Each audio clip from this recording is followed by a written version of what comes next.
இன்னொன்னுன்னா இது வந்து top order ஹெவியா இருக்கிற சைடு இது சிஎஸ்கே பொறுத்த வரைக்கும். சர்ஃப்ராஸ் கான், அதுக்கப்புறம் வந்து பிரவிஸ், அதுக்கப்புறம் வந்து தூபே, அவ்வளவுதான். இவங்க எல்லாருமே வந்து மேஜரா 2 டவுன் 3 டவுன் பேட்ஸ்மேன் தான். ஃபினிஷர்னு சொல்லக்கூடிய ஒரு ரோல் பண்றதுக்கு வந்து யாருமே இல்லை. இருக்கான் ஜெமி ஓவர்டன்லாம் இருக்கான், but he is not proven commodity. என்னைக்காவது ஒரு தடவை வந்து அவன் ஃபினிஷ் பண்ணக்கூடிய ஆள் தானே ஒழிய, அவன் வந்து ஒரு டிம் டேவிட் மாதிரியோ இல்ல ஒரு கைரான் போலார்ட் மாதிரியோ எம்எஸ் தோனி மாதிரியோ இல்ல ஹார்திக் பாண்டியா மாதிரியோ ஒரு ஃபினிஷர் கிடையாது. அதுதான் இன்னைக்கு ஆக்சுவலா வந்து எக்ஸ்போஸ் ஆயிடுச்சு. இந்த ஃபினிஷர் ரோல் இல்ல அப்படின்ட்டு. சோ எஸ்ஆர்எச் கிட்டயும் ஃபினிஷர் ரோல் இல்ல.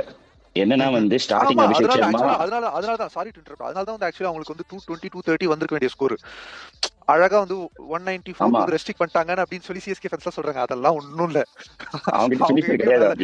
ஆமா, அவனுங்க வந்து வீக்கா இருக்கானுங்க, அவங்க கிட்டயும் ஃபினிஷர் இல்ல. சோ அதுதான். நீங்க சொல்லுங்க. இன்னொரு விஷயம் என்னன்னா, தோனியை வந்து இவங்க கூட எல்லாம் கம்பேர் பண்ண முடியாது. பொலார்ட் கூடயோ டிம் டேவிட் கூடயோ இவங்க, because 10% Dhoni would have failed as a finisher, but 90% he has proven that he is a good finisher.